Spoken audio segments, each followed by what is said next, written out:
art gallery in London's Roman Amphitheatre, which is maintained by the City of London Corporation.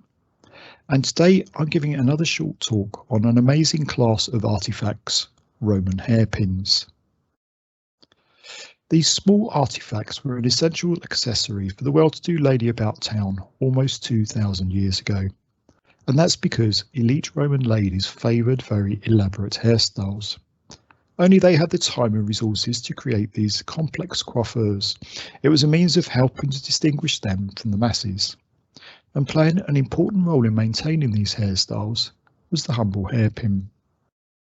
Now, the use of hairpins was certainly not restricted to the elite, and hairpins come, as we will see over the next few minutes, in a range of materials and forms, many of which are anything but humble.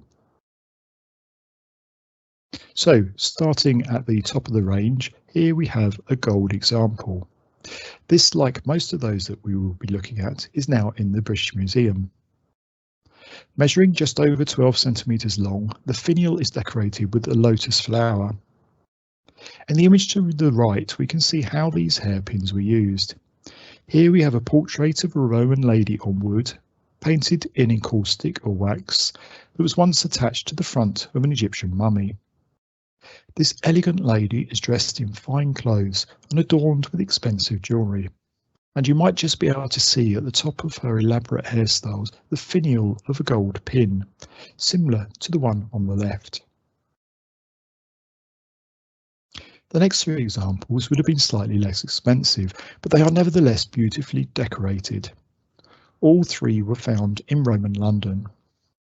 The first to the left is made of bone, the finial of which is decorated with the head and shoulders of a wealthy Roman lady. Overall, it measures 20 centimetres, with a finial measuring just 7 centimetres, and dates to the 1st century AD. The second, in the middle, is made of silver, with a finial decorated with a nude figure of Venus, the goddess of love. She is shown standing on a small Corinthian capital and leaning against a pillar whilst fastening her sandal.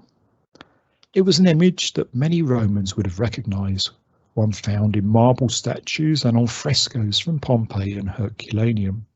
But here we have a miniature example measuring just 4 centimetres high.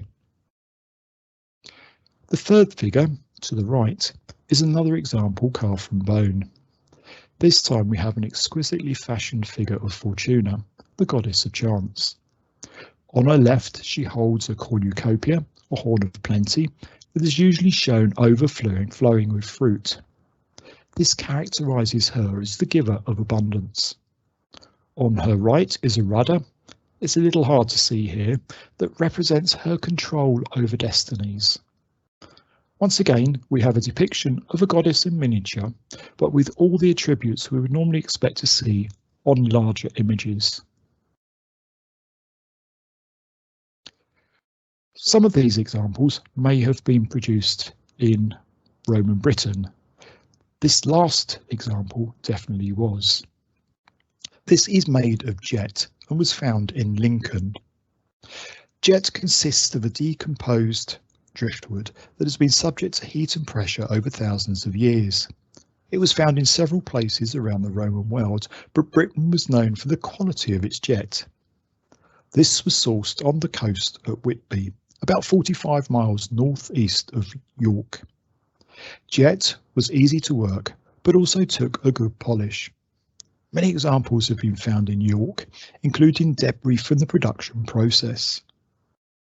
Compared to some of the examples we have seen, this one appears quite simple, but the process of creating a finial in the form of a tetrahedron, that's 14 faces, is actually quite complex. Like many of the artefacts we have examined in this series, Roman hairpins vary considerably, both in terms of the material used and their decoration. They range from the comparatively simple examples, such as the one fashioned from jet, to elaborately crafted miniature masterpieces, such as the nude Venus from London. But of course, it's not just about the artefact, it's also about what the artefact can tell us about Roman society.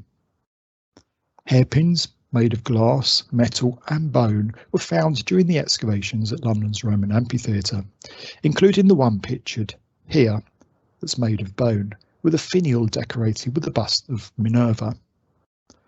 Finds like this suggest that the audience at the games was mixed, male and female, and may also have included elite Roman ladies with their incredibly elaborate hairstyles. I'd like to thank you for listening.